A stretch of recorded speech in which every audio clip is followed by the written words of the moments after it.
All right, I got 10 minutes, well, a little less than 10 minutes here. And I figured I'd see who's on a Sunday night. I just finished cleaning a little extra. The move had so much dust rolling around that, well, we've just been doing our best to get it taken care of. So if anybody's on here, ask me whatever you want about Grit Gym, what we do in here, how we do it. If you're curious, everything starts with a strategy session. That's where we do your assessment. It's where we do your health history. It's where we sit down and talk about nutrition, past exercise, things that you've tried, aches, pains, that kind of stuff. We want to get ahead of those, and we want to, really what we're doing is we're gaining a bunch of data so that we can make super educated guesses on what would be best in your program so that we can nudge the progress in the direction that you want it to go without injury. So our background and what we really focus on most is we're movement specialists that help with, if you get your movement quality to a place that is good for you, everybody has movement dysfunctions. Nobody is exempt from this. It's just about making them a little bit better. So if you take care of your movement quality, then you're able to work out in a more efficient manner. And then you're able to have less injuries. And then your joints feel better. And then you start getting stronger. And then you start making your movement, it gets more efficient in your day-to-day life. And then it compounds. And then when we start working on nutrition, then you start cleaning up your nutrition. We have a nutritionist out here. When you start working out and burning more calories, building muscle, building strength, those kind of things, and then you start working on your nutrition, it leads into almost the discipline that you are expressing through doing those things, then leads to better habits. And the habits you don't have to think to do, and it's this momentous effect that goes out into the rest of your life, and that's how you start to cut the weight, and how you get more lean, how you feel better, how your mind works better. The mind one is really interesting because a lot of people think of this as like mental health from the standpoint, or exercise as mental health from the standpoint of burning off some steam so that you feel better. But it's a lot deeper than that. If you look up IQ testing on adults after 35, the average IQ starts to go down quite a bit as you age. And this is one of the bummers, right? Like, what are you supposed to do about this? Because it's really easy to lower your IQ. It's very difficult to raise your IQ. And if you wonder what I mean by very easy to lower your IQ, well, don't sleep for a few nights in a row. Eat really crappy for a week. Don't drink any water for a day and a half.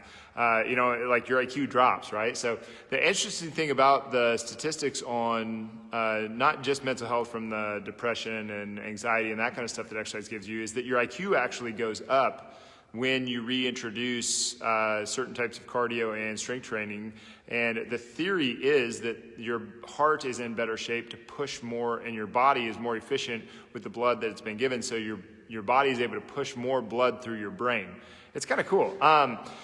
Anyway, my point of the beginning there with the compound effect of putting in one day and then the next day and the next day and starting with movement quality is that if you can do this without getting injured, that's a big thing. That's a huge thing. Because nothing stops your progress like an injury. So if we focus on movement quality first, you're going to get all the strength gains that you want. And then while we're doing that, we can also work on your nutrition. We can also start doing things that everybody knows that we should be doing. A lot of this stuff isn't rocket science. It's like, what's one thing that you could do for yourself right now? Well, you could go to bed before 10:30 at night, right? You could get a good night's sleep. That's one of the best things that you could do for your health. But when it comes to how do you exercise, how do you do strength training in a way that actually makes your joints more resilient to getting injured in the first place, that's a little bit more complicated, especially when you've already had a couple, dings and scratches. Like from my experience, I've injured every single joint on the right side of my body to the point that in 2007 I couldn't even walk. I couldn't walk for a whole year. And it got to the point where I was like, I could always work hard in the weight room. I could always really punish myself in the weight room, right? But at some point I had to wise up and I had to learn how to work smart. And so I wish my sleep time was better. Julie, are you in trouble? Just kidding. One thing that has helped a lot of people is setting and this is what I do too, and I try to get everybody to do this because it's just profound for almost everybody that has tried it, is you have, like for instance, almost all of us have a timer or an alarm that goes off to wake us up in the morning. So why don't we have an alarm that says, hey, it's time to go to bed? So at 9, I think mine's set for 9 or 9:30. It's just like dee and it's like, oh man, I didn't even realize what time it was. I better get myself moving towards being asleep. And then that starts my entire routine to get to sleep, because sleep is like sacred. Like, how are you going to push out into your next day the way that you want to push out into your next day if you're not rested? It would be a tough thing. But that's one of the things. Just set an alarm on your phone and your calendar, and just set it to go beep beep at 9:30 p.m. And that way and then get your routine down so that it's something that you can do every night. Something else that you could do is you could try zinc and magnesium as a combination. 15 milligrams of zinc and let's say 100 milligrams of magnesium, depending on your size. Those are both very soothing minerals that can help.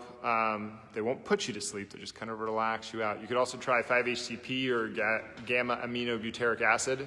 Those are good to put into. So